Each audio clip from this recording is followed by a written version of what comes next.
Ang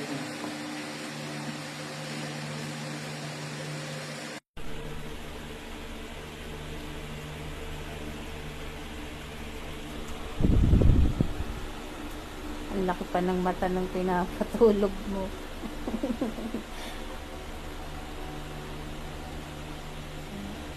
Ayaw magpababa ni Shelo. Naiyak talaga eh. Ayaw magpababa.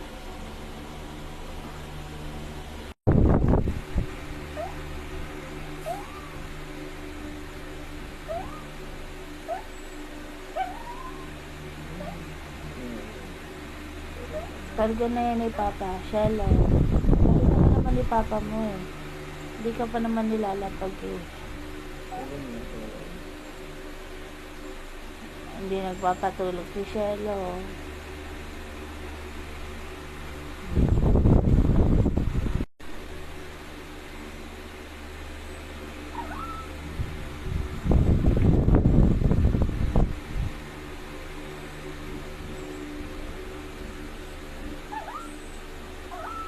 Helen na ni Papa, Helen.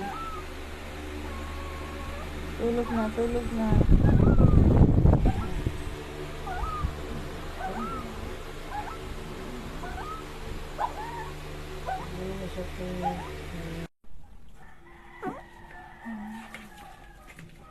Shelo.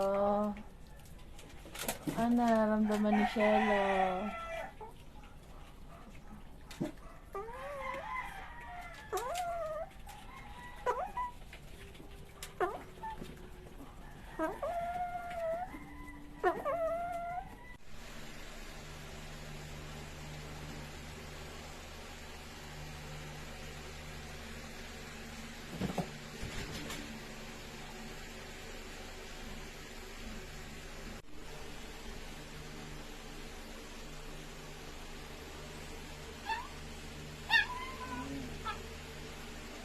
Helen na ni Papa.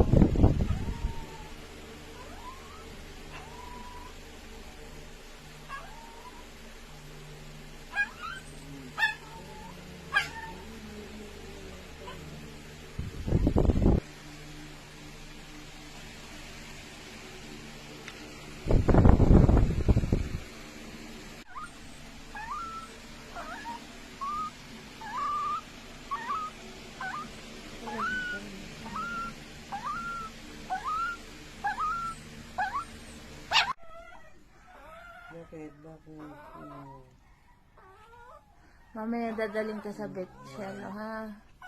Dali natin na maaga ito sa vet para Ayan, mawala yung pagkabalisan mo. ayan, magdamag na walang tulog si Shelo. Kasi tulog si Shelo, tulog namin, wala kaming tulog. Kasi ganyan po siya. Init na init. Kasi mula kahapon, hanggang ngayon di po siya nagpupupo. Pero yung wiwi, nakawiwi naman siya ng isang beses alauna. Sarado pa kasi yung vet. Hindi Itong oras. Hindi na. Pero ayun, makikita niyo po si Shelo, nag-iiyak siya ngayon. In pain po talaga si Shelo. Hindi na. Mamaya.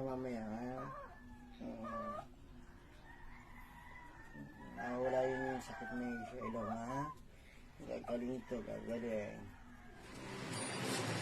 Okay.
Good boy naman ang bibi ko eh. Oh, good boy. Sana po gumaling ang aming baby boy. Very good, Shelo. Ayan, after po kumain ni Shelo, nakita po natin na kumain naman po siya kahit kagabi hindi siya makatulog sa dinadaing niya. Pero ngayong umaga po kumain naman po si Shelo, tapos ayan, nagbabawi po siya ng tulog. Kung kagabi hindi po siya makatulog, ngayong umaga po nakakatulog naman po si Shelo. Ayan po yung update kay Shelo ngayong araw na to.